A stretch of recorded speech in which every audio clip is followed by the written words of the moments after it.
This is the Lone Crater YouTube. We hope this video helps. You'll start by setting the frame rate and timeline length so timing is predictable.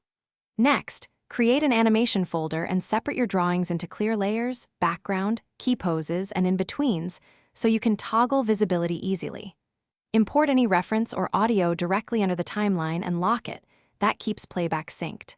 Once done, sketch rough key poses on the first and last keyframes. Make bold, readable shapes so later interpolation is simpler and faster. You'll now block in primary keyframes across your timeline to define major motion and timing. Use onion skin set to 3 to 5 frames so you can see preceding and following poses, and place keys where action changes. Work on vector or raster stabilizer as needed. Vector lets you edit lines non-destructively.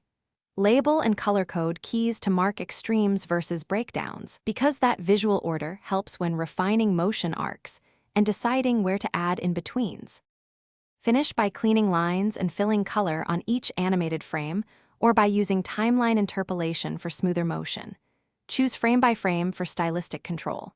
When you're ready, export as an MP4 or image sequence with the correct codec and resolution, making sure audio sync is enabled.